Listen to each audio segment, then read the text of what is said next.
గొలుసుకట్టు నాట్యం. సూర్య భగవానునికి ఇద్దరు కుమారులు. మొదటివాడు యముడు, రెండోవాడు శని. సూర్యుడు రోజు ప్రొద్దుటే తన ఏడుగుర్ర రథం మీద లోక సంచారానికి వెళ్ళటం మామూలు. ఒకనాడు యముడు, నేను కూడా నీతో వస్తాను, ఇంటి వద్ద కూర్చుంటే ఏమి తోచటం లేదు అన్నాడు తండ్రితో. సరే అన్నాడు సూర్యుడు. కాని యముడు దుస్తులు వేసుకు వచ్చేసరికి ఒక్క క్షణం ఆలస్యమైంది. సూర్యుడు ఎవరి కోసం ఆగటానికి వీల్లేదు కదా. యముడు గుమ్మంలోకి వచ్చేసరికి సూర్యరథం వెళ్ళిపోయింది. అప్పటికి యముడు ఇంకా చిన్న వయసు వాడు కావటం చేత తండ్రి వెళ్ళిపోయినందుకు ముఖం చినబుచ్చుకున్నాడు. అతనికంటే చిన్నవాడు శని, కాని శుద్ధ కొంటె. అన్నం చూసి, ఏమోయ్ అలాగ పెట్టే మొహం అని అడిగాడు. సంగతంతా చెప్పాడు యముడు. అప్పుడు శని, ఆయనతో వెళితే నీకేం లాభం, ఎక్కడైనా కాస్త తమాషా కనపడిందనుకో, చూద్దామంటే ఆయన క్షణం కూడా రాదా అని ఆపడే. నీకు ఊసిపోవాలంటే నాతోరా, కడుపు చెక్కలయ్యేటట్లు నవ్వించే తమాషా చూపిస్తాను అన్నాడు. శని వెనకాలే వెళ్ళాడు యముడు.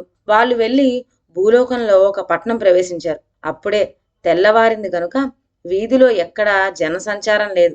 శని బంగారానికి మళ్ళీ మిలమిలా మెరిసిపోతున్న తన జలతారు చెప్పుల జోడు ఒకటి వీధికి మధ్యగా పెట్టి చక్క వచ్చి యమునితో పాటు ఒక చెట్టు చాటును నిలబడి, ఏం జరుగుతుందో చూడు అన్నాడు కొంటెగా నవ్వుతూ. ఆ నగరంలో లక్షయ్య శెట్టి అనే లక్షాధికారి ఉన్నాడు. ఆయన ప్రొద్దుటే లేచి తన దుకాణానికి పోతూ నడివీధిలో కనపడ్డ ఆ జలతారు జోడును చూచాడు. ఎవరదో రాత్రి బండిలోంచి జారిపోయి ఉంటుంది అనుకున్నాడు. తన కాలికి ఉన్న పాత చెప్పుల జోడు వదిలి ఆ జలతారు జోడు సరిపోతుందేమో అని కుతూహలపడి తొడిగి చూశాడు. చిత్రమేమిటంటే ఆ జోడు తన కోసమే తయారైందన్నట్టుగా అతని కాళ్లకు సరిగ్గా అమరిపోయింది. ఎవరైనా కనిపెడుతున్నారేమో అని అతడు అటూ ఇటూ చూసి ఎవ్వరూ చూడలేదులే అనుకొని టీవీగా ఒక్కడుగు ముందుకు వేశాడు. కాని నేల మీద అడుగు పెట్టంతోనే ఏదో తన్నినట్లయి అతడు నేల మీద నుంచి పైకి ఎగిరాడు. జోళ్ళు నేలకి తగులుతున్న కొద్దీ అతడు గెంతడం మరీ ఎక్కువ కాసాగింది. చూసే వాళ్ళకి అతడేదో నాట్యం చేస్తున్నట్లుగా కనపడింది. మొదట శని యముడు తప్ప చూసేవారెవ్వరక్కడ లేరు. కాని క్రమంగా వీధిలో జనం బాగా పోగయ్యారు. లక్షయ్య స్థూలకాయంతో ఎగురుతూ ఉంటే వారందరికీ చూడగా తమాషాగానే ఉంది. కాని అటు వచ్చిన శెట్టిగారి బడ్డీ మంగలి ఆయన అవస్థ చూసి జాలిపడ్డాడు. తాగి తందనాలాడుతున్నాడు కాబోలని తోచింది. మెల్లగా ఇంటికి చేర్చడం మంచిదని దగ్గరకు వెళ్ళి శెట్టిగారి కుడి చెయ్యి పట్టుకున్నాడు. పట్టుకోవడంతో శెట్టిగారి చెయ్యి వాని చేతికి అంటుకుపోయి శెట్టితో పాటు వాడు కూడా నాట్యం మొదలెట్టాడు. బియ్యం తెస్తానని వెళ్ళిన బడ్డీ మంగలి ఎంతకు రాలేదని వాడి తల్లి వెతుక్కుంటూ వచ్చింది. శెట్టితో పాటు నాట్యం చేస్తూ ఉన్న కొడుకును చూసి, ఇదేం పోయే కాలం రా అంటూ వాడి చేయి పట్టుకొని ఇంటికి ఈడ్చుకుపోబోయింది. కాని కొడుకు చేతిని పట్టుకోవటంతోనే ఆమె చెయ్యి అంటులా అంటి ఆ అవ్వ కూడా నాట్యం మొదలెట్టింది.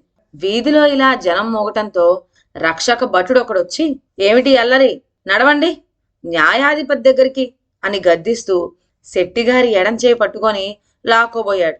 కాని వెంటనే వాంచెయ్యి ఆయన చేతికి అంటుకుపోయి వాడు కూడా మేళంలో చేరి గంతులేయడం ప్రారంభించాడు. మరొక నిమిషానికి రక్షక భటుల అధికారి వచ్చి, అల్లరాపటానికి బదులు ఈ నాట్యంలో చేరి నువ్వు గంతులు వేస్తున్నావా అని రక్షక భటునిపై మండిపడ్డాడు. కోపంతో వాని చెయ్యి పట్టుకునేసరికి అతడు కూడా వాళ్ళందరితో పాటు నృత్యం మొదలెట్టవలసి వచ్చింది. చెట్టు చాటు నుండి చూస్తున్న యముడికి ఇదంతా మొదట తమాషాగానే ఉంది. కాని పెద్ద బొజ్జతో నాట్యం చేయలేక అవస్థపడుతున్న శెట్టిని, ముసల్తనంతో కెంతులేయలేక గోల చేస్తున్న ఆ అవ్వని చూచేసరికి అతనికి జాలి వేసింది. అతడప్పుడు తమ్ముడైన శని వైపు చూసి, ఇంక వీళ్ళని బాధ పెట్టకు అన్నాడు. శని గారడి వానికి మళ్ళీ తన చేతిని ఒక్కసారి విసిరేసరికి చేతులు అంటుకుపోయి నాట్యం చేస్తున్న వాళ్ళందరూ హస్తాలు విడిపోయాయి. వాళ్ళు తలొక్క వైపు పడిపోయారు. ఏమిటి ఇదంతా అని ఎవరో శెట్టిని అడిగారు. ఇదే బాబు, ఇదిగో ఈ జోడ్ల మూలాన వచ్చింది అంటూ జోడు ఊడదీసి బయట పడివేశాడు. చూస్తూ ఉండగానే ఆ జోడుకు రెక్కలు వచ్చి పక్షిలాగా ఎగిరి మాయమైపోయింది. ఇదండి ఇవాళ కథ. మరొక మంచి కథతో నెక్స్ట్ వీడియోలో కలుద్దాం. అంతవరకు సెలవు. నా ఛానల్లోని కథలు మీకు నచ్చినట్లయితే నా ఛానల్ను లైక్ చేసి సబ్స్క్రైబ్ చేయండి. షేర్ చేయడం మర్చిపోవద్దు. కొత్త కథల నోటిఫికేషన్ కోసం బెల్ ఐకాన్ ప్రెస్ చేయండి. Thank you.